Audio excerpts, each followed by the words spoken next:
itu Mas Pram, kok mak telunjuk-telunjuk tiba-tiba datang itu dibilang mau out dari PDIP buat jadi menteri katanya. Ada yang ngarani akan kembali jadi sekretaris kabinet. Ini sudah ada penegasan dari calon gubernur Jakarta. Jika Mas Pramono Anung tuh dia tidak akan bergabung di pemerintahan mendatang, loh dia itu PDIP tulen. Bismillah, assalamualaikum guys, jumpa lagi di channel Jurnal Terupdate. Oke guys, jadi secara mengejutkan ini Pramono Anung kemarin mengunjungi kediaman Pak Prabowo di Kartanegara bertepatan dengan agenda Pak Prabowo yang mengundang para calon wakil menteri di kabinetnya. Banyak orang yang mengira Pak Pramono itu mau ditawari menjadi menteri. Jadi apakah benar demikian?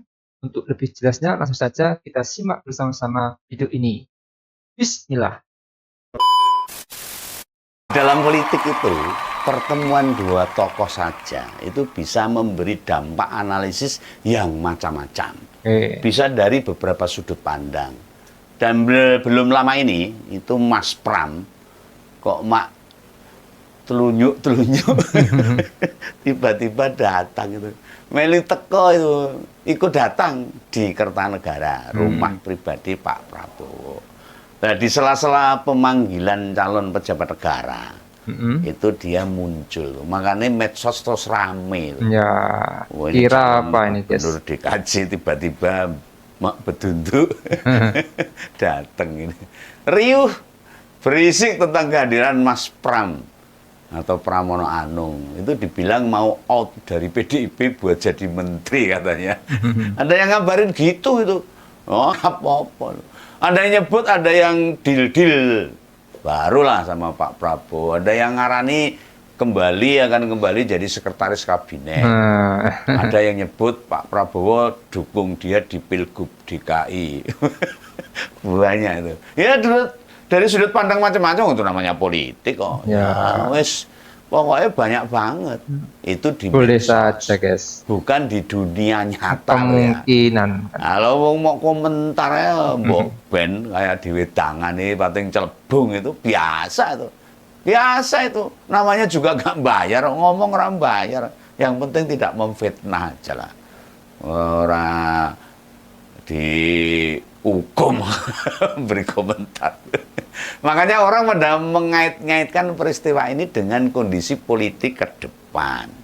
Nah, menurut Begawan ini, siapapun bebas menilai. Dalam sudut pandang yang lain boleh, beropini boleh, berpendapat boleh. Penting jangan nuduh ya, memfitnah, menghasut, apalagi menghina, jangan. Ini sudah ada penegasan dari calon gubernur Jakarta ini. Jika Mas Pramono Anung tuh dia tidak akan bergabung di pemerintahan mendatang. Loh, dia itu PDIP tulen. Tetap konsisten, tegak lurus. Mbak Mega mau gabung ya dia harus. Orang kaya ngae. Mencolot dewi. Orang dadi menteri atau wakil menteri. Ndak. Itu sudah tegas dikatakan oleh Mas Pramono. Itu Mas Pram sendiri yang menjelaskan. Itu guys. Ini buat membantah beberapa analisis, dugaan, kecurigaan. Ojo-ojo ya. Ojo mikir rono lah. Ya, tapi bisa juga ya. Penolakannya itu ditujukan pada Pak Prabowo juga. Yang beneran masih pengen loh ngajak masuk ke kabinet. Karena apapun, Mas Pramono Anung ini 10 tahun, kurang sedikit, dia tahu dapurnya negara ini. Wah, dia kan sekretaris kabinet, yang tahu persis seluk-beluk Indonesia. Maka dia di luar kepala dalam pemerintahan selama Jokowi memimpin. Nah, siapa sih yang nggak kesengsem dengan pengalamannya Mas Pramono Anung, dengan hasil kerjaan-kerjaan mantan pimpinan DPR itu? Ya gak hanya pimpinan DPR, Sekjen PDIP juga pernah. Dan hampir 10 tahun terakhir jadi Mensesnek. Wow, dari sekian banyak dia paling hebat itu. Dalam kepemerintahan loh ya. Nah, bisa jadi nih Pak Prabowo ini kepencut sama cara kerjanya. Kepencut, kesengsem, sangat menginginkan itu kalau bahasa Indonesianya itu. Tapi ingat loh, presiden terpilih ini masa mudanya dekat juga sama Pak Murdiono. Sekali lagi Pak Murdiono, itu Mardiono. Kalau Pak Mardiono itu PLT Ketua Umum P3, Nek Murdiono itu mantan Menteri Sekretaris Negara zaman Pak Harto jadi presiden. Nah, beberapa tahun tuh dulu jadi Mensesnek, dan tentu bisa membandingkan cara kerjanya. Lah Pak Prabowo pasti deket banget ini sama pembantu mertuanya waktu itu. Soalnya tidak di situ.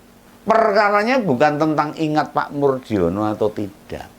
Bukan pula mengenai Pak Prabowo yang pengen ngangkat menteri. Nah, Mas Pram itu sudah menyatakan akan berjuang memenangkan pemilihan gubernur DKI. Ya. Nah, kita ini rakyat kecil ini, masyarakat biasa ini, dudu sopo-sopo, mesti mencontoh ini. Yang beginian itu kita contoh. Dia punya konsistensi seorang pemimpin, ora pelin-pelan. Esok sore, esok tempe sore dele, bolak-balik tahu ora pernah pas itu loh. Mencela-mencela. Ini yang harus jadi contoh. Kalau berada di sebuah organisasi, ya patuhi perintah pimpinan partai. Sepanjang tidak melanggar aturan ya. Gugu komitmen, konsisten memegang teguh integritas. Nurut apa yang disepakati, apalagi bentuknya penugasan, ya mesti dijalani. Padahal di partai, Mas Pram sudah bukan pengambil kebijakan, wes mung jadi kader biasa. Dari beliau kita belajar banyak lah. Bila sedang di atas ya mengamankan kepentingan organisasi, bila di bawah ya mematuhi perintah. Nah ini terbukti nih. Belum sampai 2 bulan jadi kandidat, elektabilitasnya tembus 36%. Padahal Mas Pram sama Bung Rano Karno itu pencalonannya mendadak, ujuk-ujuk.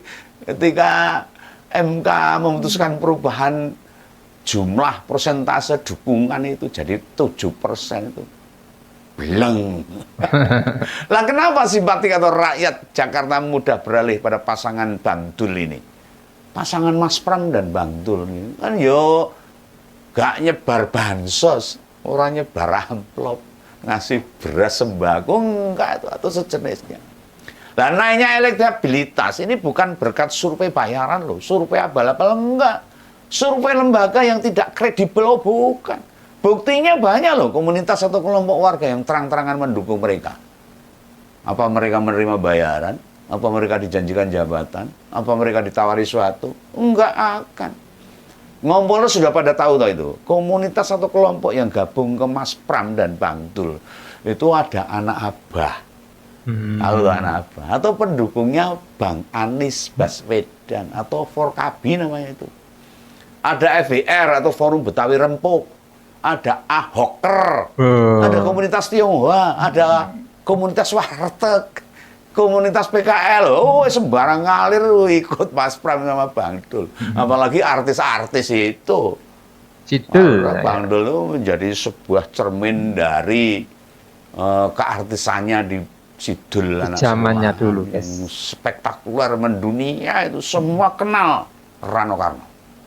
Nah, pengalaman jadi pemimpin DPR, pimpinan DPR Mas Pram ini, lalu Mensekap memberikan pembelajaran besar, memberi banyak pengetahuan untuk kemudian jadi alat untuk menjawab tantangan-tantangan tadi yang akan dituntaskan saat jabatannya diemban. Oh, beliau itu ngerti, oh, paham. Tidak sekedar bagaimana ngejawab problem-problem apa yang ada di Jakarta. Nah, meski komunikasi sama siapa itu berjalan, dia tahu dan paham. Dan bagaimana merealisasikan gagasannya.